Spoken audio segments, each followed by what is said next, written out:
Então,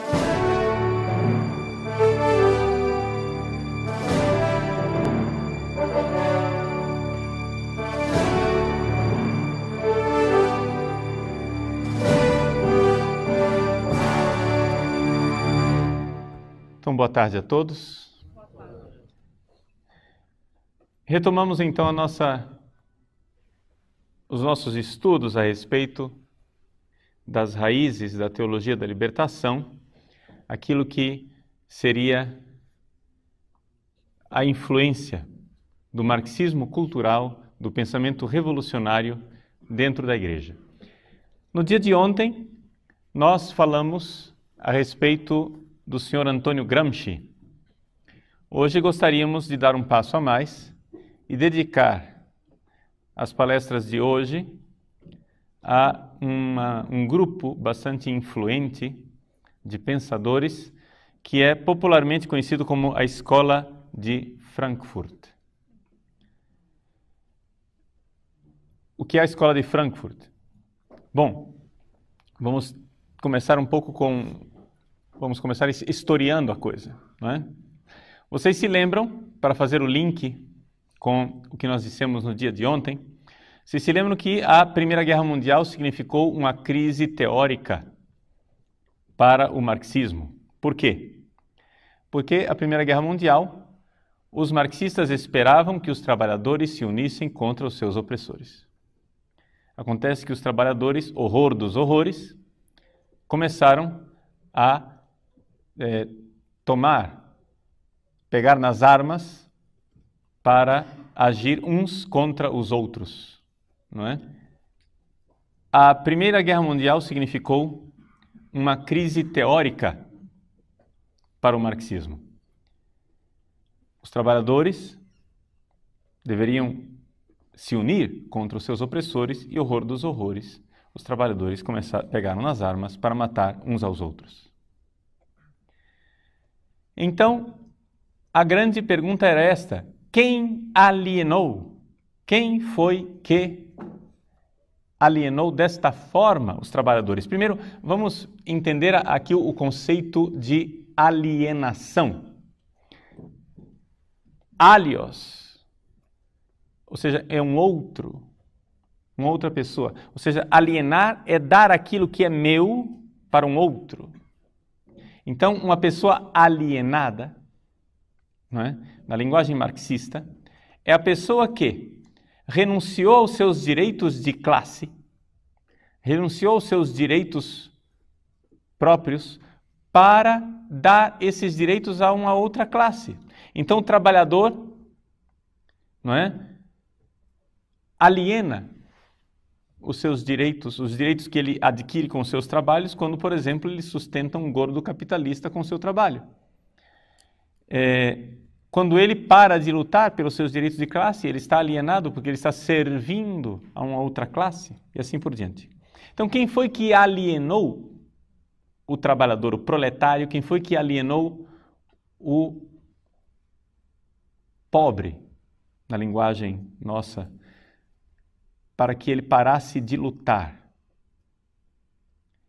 Resposta que eles encontraram foi a civilização ocidental. Como é que eles encontraram essa resposta? Essa resposta ela foi encontrada ao mesmo tempo, contemporaneamente, por dois pensadores diferentes. Por um lado, Antônio Gramsci, que nós já vimos, que viu isso enquanto ele estava na União Soviética, não é?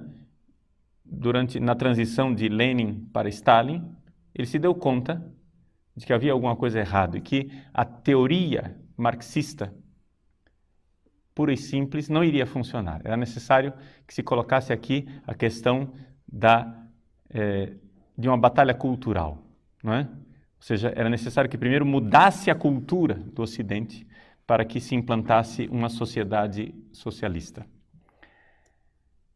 Por outro lado, um outro pensador chamado Georg Lukács é um pensador húngaro.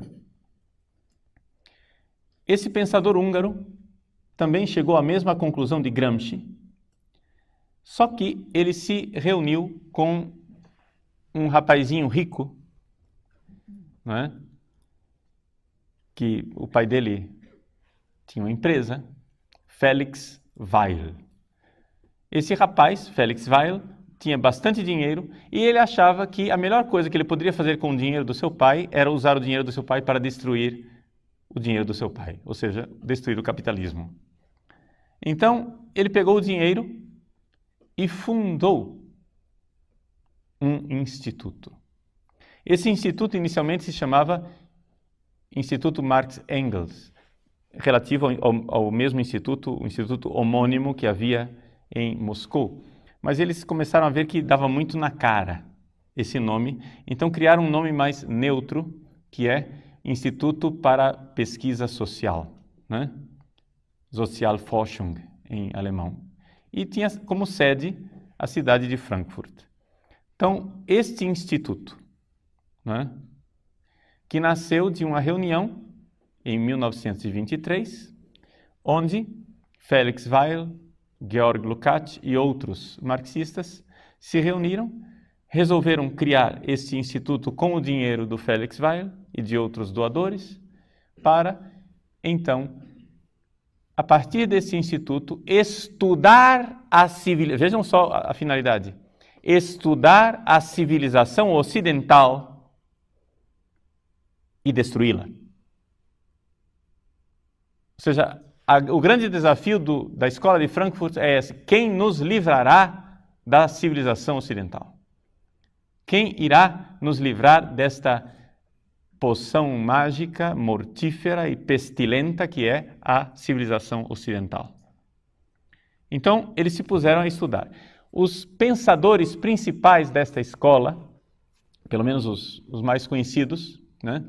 O mais popular de todos eles foi Herbert Marcuse, mas não era o chefe entre eles. O principal era o Horkheimer, que também tinha como parceiro em alguns escritos o Adorno. Então, Theodor Adorno, Max Horkheimer e Herbert Marcuse são os principais. Mas também existem outros ligados mais diretamente ou menos diretamente a essa escola de Frankfurt, como, por exemplo, acho que vocês já ouviram falar de Erich Fromm, não é? Não sei se já ouviram falar de Wilhelm Reich, e assim por diante, né? Outros pensadores que têm uma ligação direta ou indireta com a escola de Frankfurt. Um pensador bastante recente e famoso que tem uma ligação indireta com a escola de Frankfurt é o Habermas, não é? Que acho que todo mundo já ouviu falar. O que é interessante é que todo mundo que ouve falar nestes pensadores raramente os associa com o marxismo. Interessante isso. Que a maior parte das pessoas, quando ouve falar de pensadores como Erich Fromm, aqueles que conhecem profundamente sabem que Erich Fromm tem um pensamento marxista. Mas quem ouve superficialmente, Erich Fromm é um psicólogo, não é? Ouve falar escola de Frankfurt, a escola de Frankfurt, mas num pensamento popular não há essa coisa de que eles sejam marxistas. Por quê? Porque é um marxismo heterodoxo, ou seja, um marxismo que não segue a cartilha própria de Marx, porque é um marxismo que não luta diretamente no campo econômico, é um marxismo que luta no campo cultural. Mas nós vimos que a partir da dissolução do socialismo real com a queda do Muro de Berlim, a batalha é cultural. Ou seja, hoje a coisa é cultural. E aqui que está. A cultura na qual nós vivemos, ela é basicamente revolucionária e nós estamos como um peixe dentro d'água e já não notamos mais que o nosso pensamento ele é marxista. Não é? Então, assim como os fundadores da Escola de Frankfurt se perguntavam como é que nós podemos nos livrar da cultura ocidental, Hoje, a pergunta que nós, católicos, precisamos fazer, como é que nós podemos nos livrar do marxismo? Ou seja, como é que... Porque esse negócio é a água na qual nós nadamos, é o ar que nós respiramos. Quando a gente menos suspeita, nós estamos pensando de forma revolucionária. Pois bem, então eu dizia que depois da Primeira Guerra Mundial houve essa crise. Esta crise teve duas respostas mais claras. Primeira resposta diante da crise da Primeira Guerra Mundial. Por que os trabalhadores não se reuniram debaixo da bandeira da luta de classes? A resposta otimista do fascismo. O fascismo é um filho, né, do marxismo. O fascismo dizia: vamos, sim, criar uma sociedade justa, vamos, sim, ter um Estado totalitário, vamos, sim, realizar o paraíso aqui na Terra, todas as coisas que os marxistas queriam. Mas, numa outra bandeira, a bandeira do otimismo nacional, a bandeira do otimismo da raça, a bandeira do otimismo de um retorno a uma cultura primitiva, não é? Do nobre selvagem. Ou seja, existe uma coisa no pensamento de Hitler, que é essa realidade de que o cristianismo abastardou a nobreza da nação alemã. A nação alemã, que Hitler liga diretamente aos antigos gregos romanos, de alguma forma, mas aos verdadeiros gregos, não os gregos efeminados apolíneos da filosofia grega, mas os gregos da tragédia grega, né? Os gregos que eram admirados por Nietzsche. Muito bem. A nação alemã que está ligada àquela herança cultural da Grécia trágica. A nação alemã tem essa nobreza do pagão pré-cristão, a nobreza do bárbaro, a nobreza do homem que rejeita esta civilização racionalista. Onde é que está, de onde foi que Hitler tirou as energias positivas, digamos assim? É exatamente daquilo que nós dizíamos, né? O trabalho do negativo. Então, Hitler admirava muito o pensamento de Nietzsche, que é toda essa realidade do o não racional, o irracional, as forças quitônicas, ou seja, tudo aquilo que é das trevas, que é Baco, não é? O deus dos infernos, do vinho, dos bacanais, da irracionalidade. Então, através disso, do nobre bárbaro, do homem que tem força, do homem que conseguiu se libertar da razão, dos grilhões da racionalidade, né? Aqui, então, Hitler promove nesta bandeira da nação alemã o fato de que, puxa vida, nós iremos conseguir. Nós vamos conseguir produzir esta sociedade se formos fiéis à nossa nacionalidade e à nossa raça. Uma visão extremamente otimista. Uma segunda reação, depois da Primeira Guerra Mundial, foi a reação pessimista da Escola de Frankfurt, que só conseguia ver na civilização ocidental o seu lado negativo. Nada de romantismo, de voltarmos às nossas raízes, etc. Nada disso. O que eles queriam gerar um trabalho negativo e destruidor completamente. Por isso, se nós tivéssemos que fazer uma comparação, nós poderíamos dizer que a Escola de Frankfurt é uma versão atualizada e secularizada do movimento gnóstico. Qual é o tipo de pensamento gnóstico? O gnóstico, como nós cristãos, o gnóstico olha ao redor e vê que o mundo que nós vivemos não está certo. Nós cristãos também, né? Estamos de acordo nisso. Até aqui, existe um mal-estar. O nosso mundo não está bem, tem alguma coisa errada. Aí, o segundo passo, diagnóstico, e aí é que vem a diferença. O diagnóstico que nós cristãos damos é que o mundo vai mal porque eu não estou bem e eu preciso me converter. O pecado, não é, está em mim e eu preciso mudar de vida. Esse é o diagnóstico cristão. Vamos pregar para as pessoas se converterem.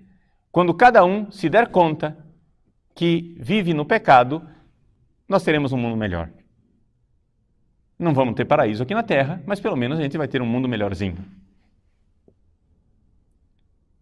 Mas o diagnóstico dos gnósticos é diferente. Um gnóstico dificilmente irá aceitar que o problema é ele. Nós cristãos olhamos que o mundo não vai bem e dizemos, eu tenho que me converter. O gnóstico olha para o mundo, diz que o mundo não vai bem e diz, o mundo foi mal feito. Os gnósticos antigos, que eram místicos e religiosos, diziam, o mundo foi mal feito por um Deus mau. Existe um Deus bom, espiritual, o Deus da luz, o Deus do bem, que fez as nossas almas, que estão aprisionadas nesse mundo terrível que foi criado por um Deus mau, um demiurgo estúpido, que criou o mundo da matéria. Então, o mundo vai mal porque o mundo está mal feito. Este é o diagnóstico feito pelos gnósticos. O mundo está mal feito. Então, já que o mundo está mal feito, o que é que nós precisamos fazer? Nos libertar deste mundo mal feito. Através do verdadeiro conhecimento da gnose. Ora, a escola de Frankfurt não acredita em demiurgos. Então, como é que eles explicam?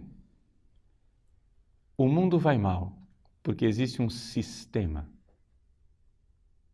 Este mundo está mal não por causa de mim, não porque eu sou mal.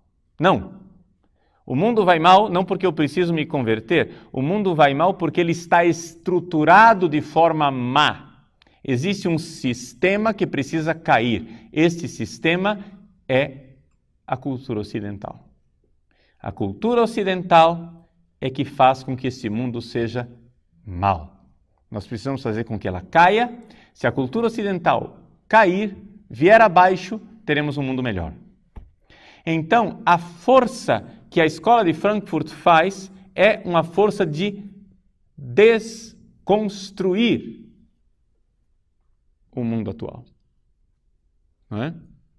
Desconstruir o Ocidente, os valores ocidentais. Ela tem uma abordagem absolutamente pessimista do mundo. Nada de otimismos com bandeiras, triunfo e vamos conseguir, e marchas em Nuremberg, companhia limitada, como fazia Hitler, né? O triunfalismo da nação germânica. Nada disso. Nada de triunfalismo. Existe um pessimismo terrível, onde eles só conseguem ver algo ruim no mundo. É por isso que, então, eles criam a chamada teoria crítica. Quando vocês ouvem falar de crítica, atualmente, nós que não estudamos tanto o marxismo, quem não estudou tanto o marxismo, imediatamente identifica a teoria crítica. Deve ser Kant, né? É um kantismo. Nada disso. Nada disso. Eu, durante muito tempo, ouvia os padres dizendo, não, você tem que ser mais crítico. Nós temos que trabalhar para um pensamento crítico. E não sei o quê. E eu que estudei tanto Kant na minha vida, eu cheguei e disse, não, esse cara tem influência kantiana. Estúpido que eu era, porque não tinha estudado os marxistas. Até que, finalmente, resolvi estudar os marxistas e tenho dedicado mais ou menos os últimos 10 anos de vida a estudar esse negócio aqui. Mas a teoria crítica da escola de Frankfurt é exatamente uma atitude diante da civilização ocidental, onde eu devo criticar e destruir Compreendem isso? Para a escola de Frankfurt, existe uma ligação direta entre terrorismo, ditadura, terror, todo tipo de violência e civilização. Por que é que este mundo é um mundo de violência, de guerra, de injustiça, de terror? Porque ele é civilizado. Nós precisamos destruir a civilização e o terror desaparecerá. É necessário destruir a civilização para que das suas cinzas brote algo de positivo. Então é o trabalho crítico de destruir tudo. E eles são tão pessimistas e tão críticos que são capazes de ver perversões até nos atos mais simples da vida, como, por exemplo, assobiar. A mania que o ocidental tem de assobiar.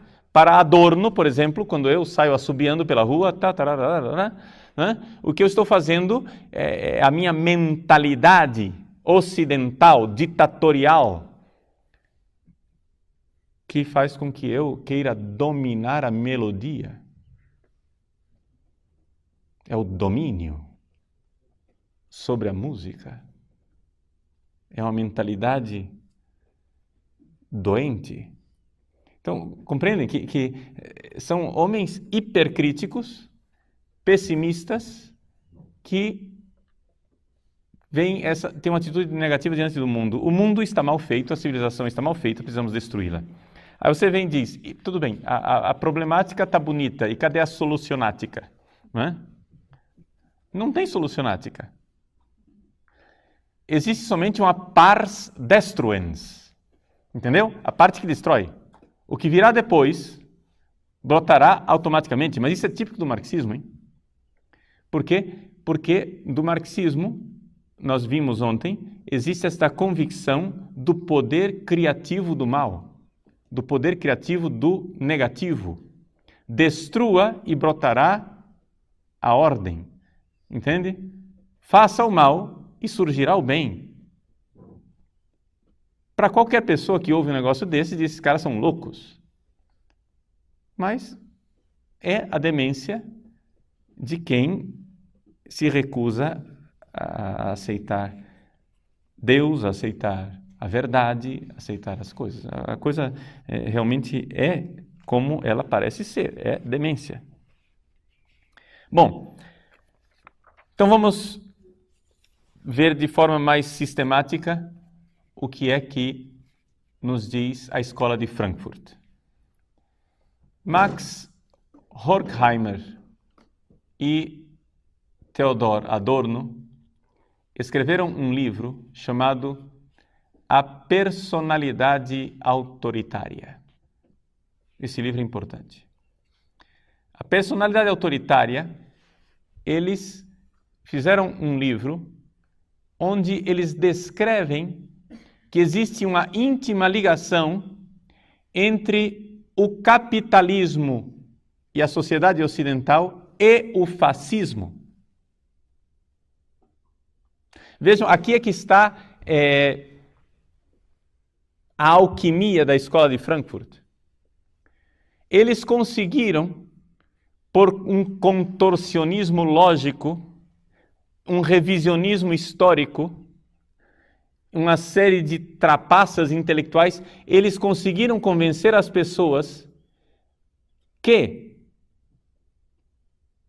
o capitalismo, a civilização ocidental, o cristianismo e tudo aquilo que nós veneramos como aquelas 3 colunas a respeito das quais falava o Papa, né? No Bundestag, na Alemanha, as colunas de Jerusalém, Atenas e Roma, ou seja, a ética judaico-cristã, a filosofia grega e o direito romano, eles acham que essa civilização é uma civilização fascista. Vejam, nós sabemos que historicamente, o fascismo nasce de uma crise do comunismo. Ou seja, o fascismo é um cisma do pensamento comunista. O fascismo é uma revisão do pensamento comunista. Pois bem, estes senhores que fundaram a Escola de Frankfurt, o Instituto para a Pesquisa Social, em 1923, quando Hitler vem ao poder em 1933, fogem todos para a América. Vão para os Estados Unidos, e lá nos Estados Unidos, os três começam a analisar a sociedade americana e dizer: esta sociedade é tão fascista quanto a sociedade alemã da qual eles fugiram. Primeiro, você já compreende aí que existe uma profunda incoerência biográfica. Se a sociedade americana era tão terrível quanto, por que eles não ficaram na Alemanha? Não é? É mais ou menos como os cubanos que fogem do paraíso de Cuba para o inferno de Miami. Não é? Ou seja, a sociedade americana é tão terrível que os cubanos não têm dúvida nenhuma de enfrentar os tubarões do Caribe para chegar no inferno de Miami. Compreendem? Ou seja, um negócio absolutamente maluco, mas tudo bem. Lá estavam eles gozando da liberdade na América e dizendo que os Estados Unidos era tão fascista quanto. Agora, nós vemos como aqui existe algo que é básico no pensamento marxista revolucionário, ou seja, para eles não existe verdade, o que existe é propaganda. Compreendem? Assim como Hitler, com a bandeira da raça e do nacionalismo, conseguiu fazer a revolução na Alemanha, eles, ao aterrissarem no território americano, começam a enxergar que existe algo que catalisa os sentimentos dos americanos, que é o horror contra o fascismo. Ou seja, quando os americanos vão em guerra contra Hitler, contra o fascismo, contra a ditadura, eles estão aqui expressando um sentimento básico da cultura e da nacionalidade norte-americana naquela época. Os Estados Unidos de hoje é outra coisa, mas é bastante mais matizado. Mas naquela época, essa realidade de lutar pela liberdade, lutar para que contra um governo autoritário, onipresente, que tudo governa, isso estava na veia do americano. Não é? Então esse sentimento antifascista, esse sentimento de oposição a um governo totalitário e intervencionista que tira a liberdade era algo que estava no sentimento mais profundo da nação americana. Pois bem, eles pegam isso como bandeira para convencer os americanos: vejam, isto que você mais odeia é o que você é. Compreende? Ou seja, eles começam a fazer uma espécie de alquimia, de mudanças, em que eles tentam mostrar para o homem da civilização ocidental, e o suprassumo da civilização ocidental para eles era os Estados Unidos, ou seja, lembrem que eles abominam a civilização ocidental. Então, onde que a civilização ocidental é mais ocidental? Nos Estados Unidos. Então, qual é a sociedade que nós temos que destruir por primeiro? É a americana. Então, eles começam a convencer os próprios americanos de que eles são fascistas. Eles se instalam na academia, se instalam nas universidades americanas, na Universidade de Colômbia, na Universidade de San Diego, na Califórnia, se instalam nas universidades americanas e começam a ensinar aos americanos que eles, americanos, são fascistas. Esta é a tese do livro de Horkheimer e Adorno, A Personalidade Autoritária. Eles criam uma espécie de escala que eles chamam de F-scale, a escala F, F para fascismo. A sua personalidade, ela é autoritária conforme esta escala F. Você pode medir o grau de fascismo que existe em você. E onde é que estão os traços de fascismo que nós temos? Pois bem, o fascismo se manifesta em você, homem ocidental, quando você valoriza a família. Se manifesta em você, homem ocidental, quando você valoriza a religião. Se manifesta em você, homem ocidental, quando você valoriza a propriedade privada. Quando você valoriza o mercado livre. Quando você valoriza os valores da moral sexual tradicional. Ali está o fascismo. Mas padre, como é que é possível que uma pessoa que valoriza a família seja fascista? Ora, eles fazem um contorcionismo lógico, um negócio assim que é admirável, a capacidade que eles têm eles deviam trabalhar num circo, né? Eles fazem um contorcionismo lógico para provar que a autoridade paterna do pai, quando o pai exerce uma autoridade sobre os seus filhos, é ali que está sendo fundamentado o princípio de autoridade fascista que depois irá se manifestar no totalitarismo social. Compreendem isso? Por isso, meus senhores, vamos, como eu prometi para vocês, não vamos ficar só na teoria, vamos partir para o nosso dia a dia. Por que é que no Congresso brasileiro os nossos parlamentares estão preocupadíssimos com o futuro da nação e passam uma lei que proíbe os pais de punirem os seus filhos? Por que é que no dia que um filho telefonar para a polícia dizendo papai deu uma palmada em mim, o camburão junta na porta de casa e leva o pai para a cadeia? Isso chama-se Escola de Frankfurt. É necessário destruir o princípio da autoridade na família. Porque o princípio de autoridade na família irá gerar o fascismo. Então, vejam, compreendam que quando vocês, como padres católicos, começarem a pregar alguma coisa e alguém se levantar e com o dedo em riste acusar você de fascista, você está diante de um espécime da Escola de Frankfurt, entendeu? É essa a realidade. Você está diante do pensamento da Escola de Frankfurt. Nós somos fascistas porque acreditamos num princípio de autoridade. Então é necessário destruir a família.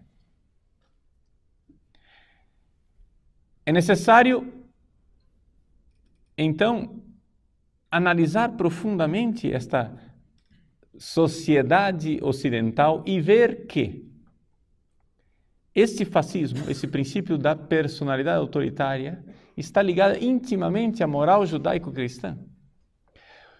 Vocês vejam, por exemplo, quando nós ouvimos falar de movimento hippie, de Woodstock, de, Rock in Rio, que seja. Quando nós pensamos nessas realidades, você não pensa em marxismo. Nunca. Para você, no seu mundo mental, o que é que significa o Woodstock, o movimento hippie, Rock in Rio e Companhia Limitada? Isso daqui é o suprassumo da sociedade americana decadente, com o seu capitalismo decadente e imperialista, que leva a sua decadência para todos os 4 cantos da terra, não é isso? Ou seja, os americanos, com a sua sociedade corrompida, leva essa desgraça para o mundo inteiro. Você suspeita que esses fenômenos foram inoculados na sociedade americana pelos marxistas. Padre, isso é absurdo o que o senhor está dizendo? Muito bem, eu afirmei, cabe a mim então provar. Vamos provar. Os senhores comprem um livro chamado Eros e Civilização. Foi escrito por um senhor chamado Herbert Marcuse. De todos os pensadores da escola de Frankfurt, é o mais conhecido. Marcuse escreveu esse livro na década de 50. Portanto, nós estamos bem longe de Woodstock, ok? Nós estamos bem longe da revolução sexual, estamos bem longe da revolução hippie, estamos bem longe das campanhas pacifistas do Vietnã. Estamos pelo menos de 15 a 20 anos de distância. Estamos de acordo? Muito bem. Ora, nesse livro, Marcuse traça com toda clareza o programa da Revolução Hippie, de Woodstock, do pacifismo e Companhia Limitada. Você vai dizer, Padre Paulo, o senhor é um teórico da conspiração. O senhor acha que tudo foi conspirado e foi... Mas pera lá, como teórico da conspiração, meu irmão? O cara 20 anos antes diz, vou fazer. Quando 20 anos depois o negócio acontece, eu não tenho por que não ver uma relação de causa e efeito. Ele entra nas universidades americanas com aquela tese, quando 20 anos depois os próprios universitários americanos estão fazendo aquilo que ele previu, é evidente que houve alguém por trás disso. Mas não, nós fomos educados a pensar que os movimentos hippies de revolução sexual, etc. e tal, são fruto, não é? São o fruto maduro da decadência americana. Ou seja, a sociedade americana repressora iria necessariamente decair. Vamos analisar qual é a tese que está em Eros e Civilização. Marcuse, em Eros e Civilização, faz um casamento entre Freud e Marx. E esse casamento consiste no seguinte. Vejam a leitura que ele faz. O americano é puritano, porque ele tem uma moral sexual cristã tradicional. Ora, ele reprime o sexo. Qual é a consequência lógica de uma pessoa que reprime o sexo? É que ela fica agressiva. E é por isso que o americano gosta de fazer guerras. Isto é muito oportuno para o sistema capitalista, porque o sistema capitalista necessita de mercado. Então ele faz guerras para conquistar novos mercados e assim imperialisticamente ir conquistando o mundo. Então, o que acontece é isso. O que acontece com o imperialismo americano é que a sexualidade, a repressão sexual, é que mantém o sistema capitalista de pé. Compreendem isso? O homem americano,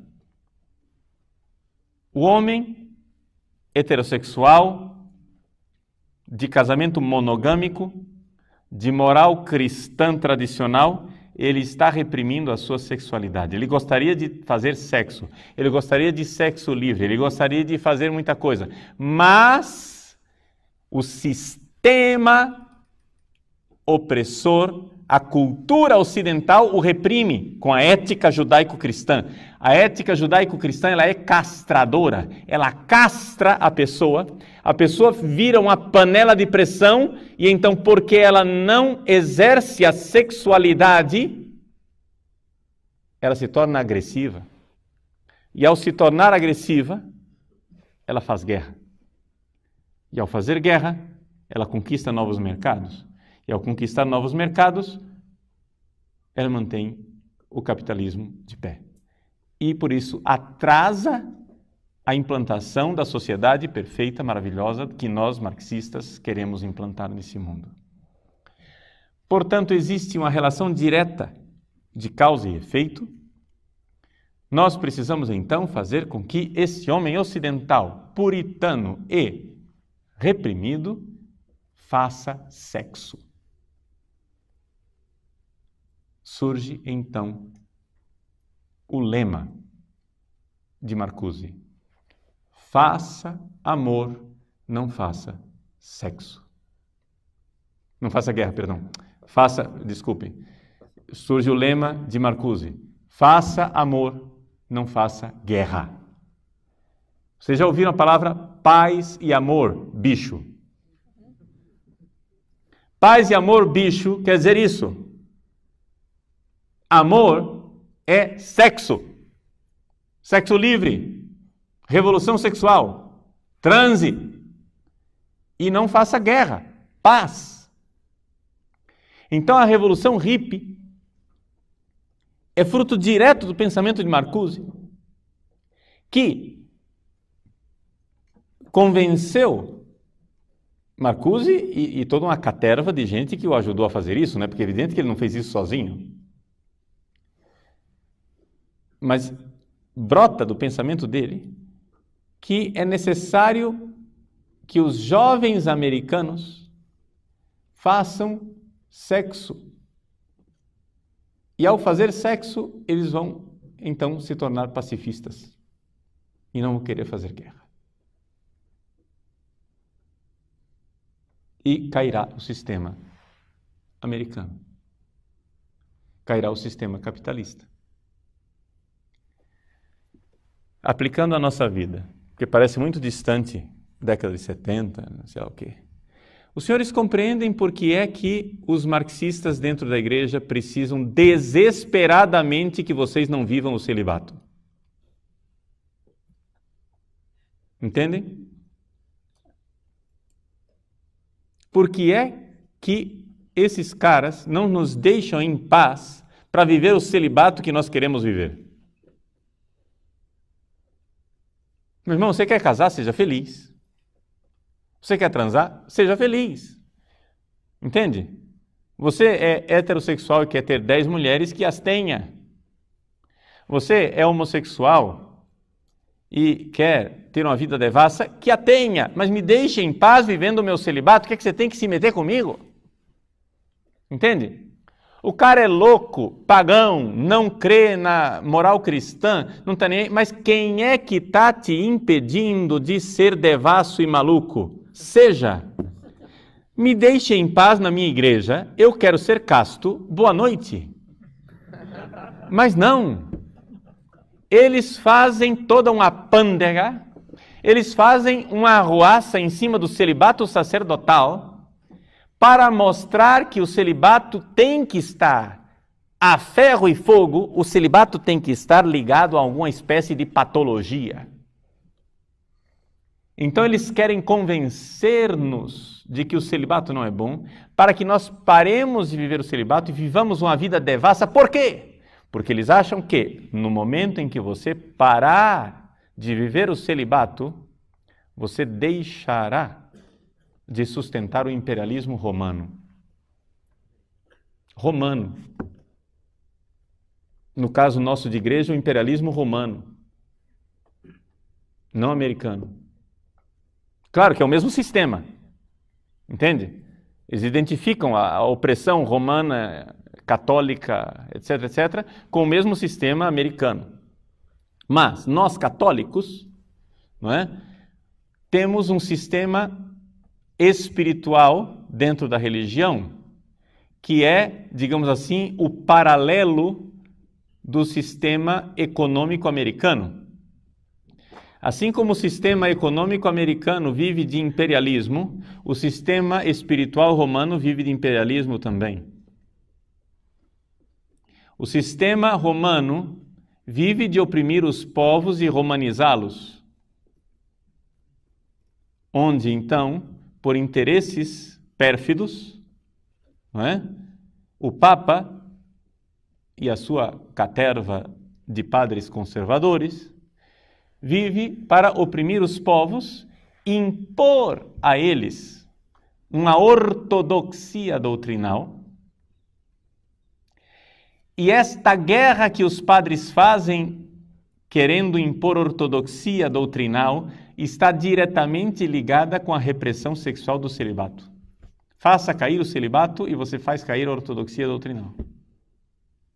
Agora, de uma certa forma, eles têm razão. Eles não têm razão, mas eles têm razões. Deixa eu dizer o quê? Existe uma verdade que é a seguinte, isso é uma verdade espiritual.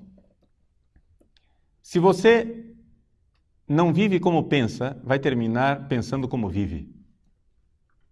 Então, de fato, se você, vamos supor, estuda o catecismo da Igreja Católica, você estuda a doutrina da Igreja Católica, você é muito ortodoxo, mas você não consegue viver uma vida virtuosa. Um dia você vai na balada, outro dia você sai com a menina, outro dia você transa com ela, e depois você vai num site pornográfico, aí depois você se masturba, aí depois você faz isso e aquilo, etc, etc. Você vai aprontando. Você apronta na sua vida sexual. O que acontece é o seguinte, ou você muda a sua vida, ou você vai terminar pensando como você vive. Isto é verdade biográfica na vida de muitos padres. Os padres recebem... Como é que esse pessoal consegue tantos seguidores?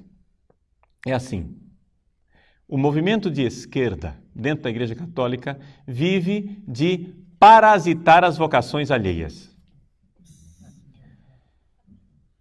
Vejam, eles não têm uma vocação sequer. Jamais, raramente, é quase assim uma mosca branca, raramente um rapaz entra no seminário sendo de esquerda. Quem entra no seminário é conservador naturalmente. Os rapazes que entram no seminário são bons, bem-intencionados, querem viver o celibato, querem ser fiéis ao Papa, querem viver a Igreja tal qual ela é. E essa é a razão pela qual tem tanto sucesso, não é? As dioceses, as congregações e os seminários que têm um perfil mais conservador. Por que é que, por exemplo, congregações femininas que abandonaram o hábito e se tornaram libertárias estão morrendo e não tem ninguém no noviciado, enquanto outras congregações que têm o hábito, que continuam tendo uma doutrina cristã, que continuam tendo um segmento normal da vida de adoração eucarística, de terço, etc., etc., estão coalhados de vocações. Por quê? Porque é o natural. Quando uma pessoa pensa na vida sacerdotal e religiosa, pensa em alguma coisa, num quadro mais tradicional. Mas acontece então a sedução, em que seja no seminário, ou quando o seminário daquela diocese é bom, não tem problema. Se o seminário foi bom e formou o seminarista de forma decente, não tem problema. Depois que ele sai do seminário, a gente perverte ele uma vez que ele já é ordenado, não é? E como é que acontece essa perversão? Não acontece através de silogismos. A perversão, ela acontece na prática, pela sedução do mundo. Ou seja, você é ordenado padre, aí vai se confessar com um colega padre. E ele diz, não, mas não seja tão duro com você. Deus perdoa. É normal. Deus é o Deus da vida. Deus criou o sexo. Por que é que você fica reprimindo aquilo que Deus criou e demonizando aquilo que não tem nada de... Deus vai perdoar. Aliás, o inferno nem existe. Porque Deus é amor. Você acha que Deus vai condenar alguém para o inferno? Então, a partir disso, a brecha está aberta. E aquele padre que antes era católico, ortodoxo, ensinava o catecismo, etc., etc., a partir desse princípio de aparente e falsa misericórdia, irá caindo de abismo em abismo, até que finalmente ele terminará pensando como ele vive.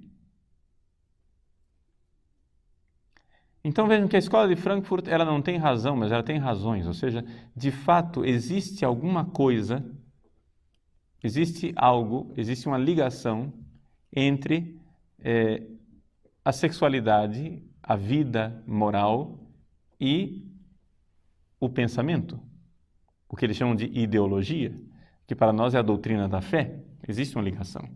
Mas não é essa ligação que eles dizem.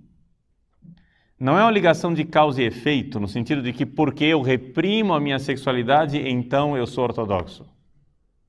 Não é isso. As duas coisas estão ligadas, mas não é causa e efeito. Estão ligadas porque nós somos um todo e não é possível você ficar a vida inteira claudicando com uma perna só. Não é? Então, dentro daquilo que é o pensamento da escola de Frankfurt, existe uma necessidade imperiosa, premente, urgente, de se mudar a cultura ocidental. O que eu abordei nessa palestra aqui foi, sobretudo, essa realidade da sexualidade. Você mudando a sexualidade, você mudando a forma de a pessoa se comportar sexualmente, você está impondo um novo padrão e você vai fazer com que as coisas fiquem muito mais fáceis para implantar a sociedade socialista. O que é que nós podemos dizer disso tudo? Bom, em primeiro lugar, não é verdade que ao destruir a moral sexual, eles criem uma sociedade melhor. Isso simplesmente não é verdade. Isto poderia talvez enganar os jovens da década de 70. Na década de 70, os jovens, para conseguir transgredir as regras morais sexuais que eles receberam dos pais, né? Porque os pais deles eram pais tradicionais, conservadores, que educaram aqueles jovens num sistema rígido de moralidade, muito bem. Para que aqueles jovens da década de 70 conseguissem transgredir os tabus sexuais, assim, eu estou usando a linguagem deles, né? Ou, melhor ainda, vamos usar a nossa linguagem, para que aqueles jovens da década de 70 conseguissem violentar a própria consciência, eles precisavam de doses altíssimas de maconha, de cocaína e de tantas coisas. Eles precisavam das drogas para viajar e conseguir fazer sexo. Porque eles tinham sido educados numa moral cristã, conservadora. Acontece que esses tempos já passaram. Nós somos os filhos ou os netos de Woodstock. Entendeu? Hoje, vovô é que é maconheiro. Entende? Vovô é que usa cabelo comprido, é tatuado, gosta dos Beatles e é aberto. O neto, muitas vezes, isso não é regra, é evidente que isso não é regra absoluta, mas muitas vezes o neto já está vendo o mundo horroroso criado pelo seu avô e rejeita esse mundo. E quer entrar no seminário para consertar alguma coisa. Por quê? Porque já não aguenta mais o vazio da existência. Porque se antigamente, se há 30 anos atrás, 40 anos atrás, o sujeito precisava de maconha para ter relações sexuais de forma promíscua, hoje, um adolescente de 12 anos já faz muito mais do que ele fazia. Hoje, os nossos jovens já foram ao fundo do poço. Já estão no fundo do poço. Para a gente ter uma noção real do mundo em que nós estamos, hoje nós temos um fenômeno nunca visto na história da humanidade, que é de crianças deprimidas. Isso não existia. Por quê? Porque as crianças e os adolescentes são jogados tão cedo numa série de experiências prazerosas que já, desde cedo, entram no mundo da frustração de que o prazer não responde à sede de sentido de vida que lhes é peculiar. Então, o que nós vemos hoje, o fenômeno de um renascimento de um movimento que ainda não é muito articulado, mas essa sensação difusa de que os jovens estão ficando mais conservadores é algo de real. É real. Os jovens, hoje em dia, é muito mais fácil você encontrar um bispo de manga de camisa e anel de tucum e um seminarista de batines sobre apeliz de renda. Há 40 anos atrás era o inverso. É que o seminarista de ontem é o bispo de hoje. Entende? Então, nós temos esse fenômeno de que na igreja a geração mais jovem ela é estranhamente mais conservadora do que a geração que está no poder. E é isso que nos dá esperança. Hoje, nós temos um Papa que enxerga perfeitamente essa situação. O Papa Bento XVI, muita gente se pergunta, por que o Papa não faz alguma coisa com alguns bispos que são infiéis? Vejam, eu não quero aqui falar mal de bispos, tá?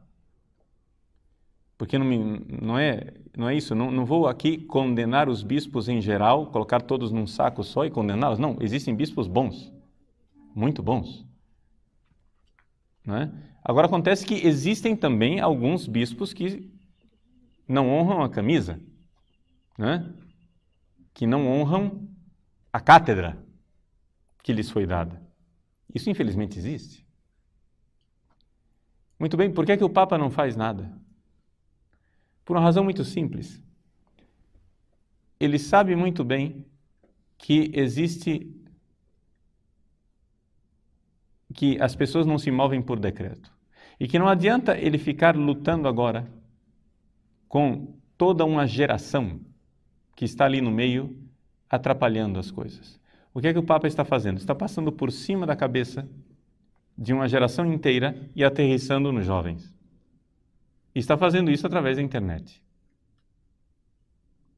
Hoje, nós temos acesso ao pensamento do Papa. Hoje, o jovem pode ser fiel ao pensamento do Papa. Hoje não adianta o pároco dizer, não é assim. Você vê as fotos na internet e diz, é assim sim, o Papa está fazendo.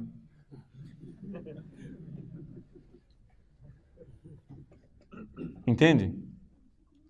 Ou seja, enquanto antigamente nós não tínhamos acesso a Roma, enquanto os decretos romanos se perdiam no meio do Atlântico, quando chegavam aqui no Brasil já estavam completamente aguados e com um significado mudado. Hoje, o jovem tem acesso direto ao Papa. E a esperança para a igreja, no futuro, é esta geração. Nós iremos ver, ao longo destas palestras, que é necessário, porém, que, além de boa vontade, nós tenhamos também estratégia. É necessário que a gente saiba que é necessário ter estratégia e paciência histórica para chegar em algum lugar com aquilo que é a necessária,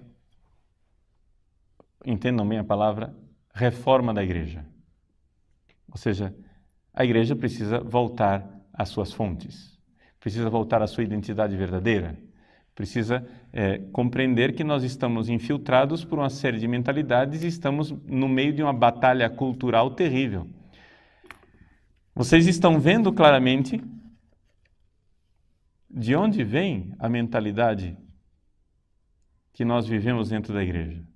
Vocês veem claramente que a coisa foi formada por uma mentalidade muito alheia ao cristianismo e que, no entanto, está fazendo cabeças dentro da igreja e criando uma série de confusões dentro da igreja. Como é que nós podemos fazer para reverter tudo isso? Calma, não vou tratar disso agora nessa palestra. Por enquanto, nós estamos na primeira fase. A primeira fase é de explicar ao doente que ele está doente e por que ele está doente. Estamos no diagnóstico, não estamos ainda na terapia, não é?